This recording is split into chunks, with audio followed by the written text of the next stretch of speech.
What's up, pup? So my next big project,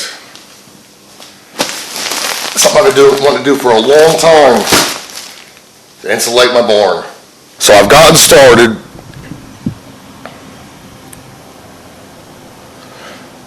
The guy who built the company who built my pole barn builds pole barns all around in the area. I mean, almost every barn has been built by him, damn near. But the way he insulates, the way you just saw, is unlike I've ever heard anybody do before. Well, a buddy of my son, he works there as well, and has confirmed that yes, this is very effective. And something as small as a salamander running for about 15 minutes will warm it up in here. I like the sound of that.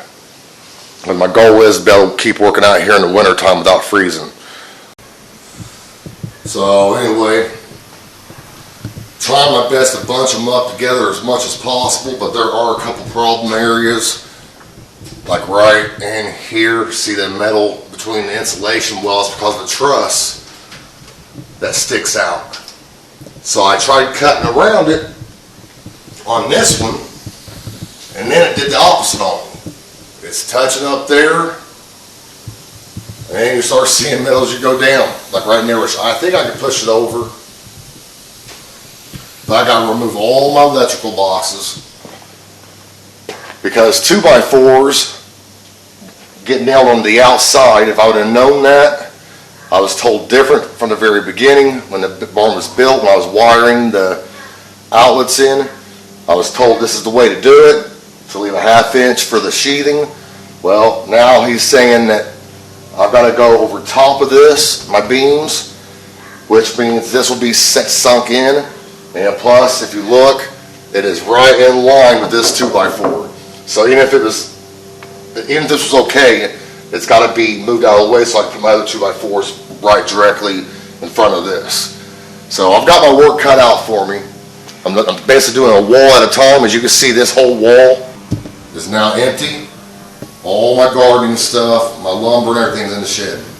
Like I said, if you guys haven't checked that video out, go back and check them out. It's definitely an interesting build to do, especially by myself. The insulation I'm using is an R19 craft paper-faced bat, just regular bat blanket insulation.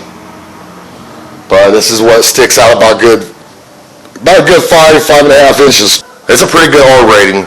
So anyway, well, I'm gonna stop jabbering and get back on this. As I've said in previous videos, I hate wearing gloves, but getting fiberglass in your fingers is one of the most annoying things in the world. So don't laugh at my cute little blue gloves. But yeah. And hopefully it'll do the job. Hopefully the fiberglass don't go through it.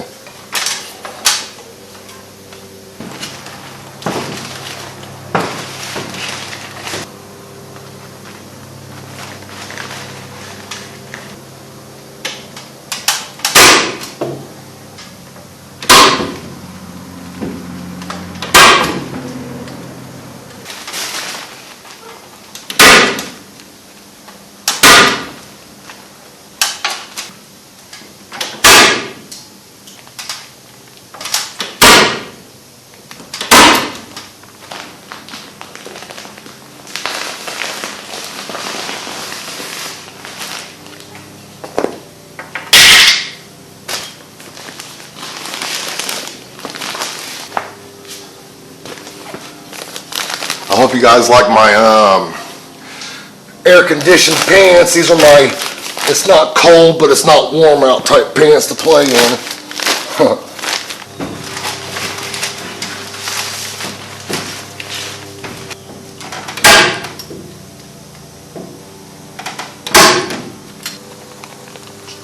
Trying my best to cram these pieces together.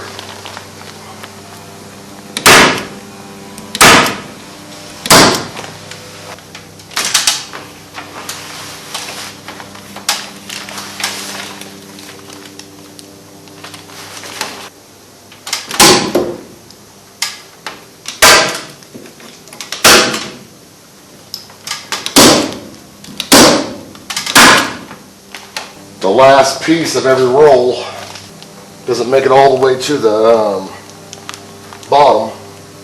And plus, it did not make it all the way over to the beam. This cell here, when I say celling from the beam to beam, for some reason it must be wider. I'm going to have to measure. But if you look, it did not make it all the way over. I'm going to have to figure out the strategy on that one. Like over here, it made it all the way over. As always, I'll keep you guys updated as I get some progress done. And so far, if you guys are liking what you see, give me a thumbs up. But I'll see you guys here in a bit.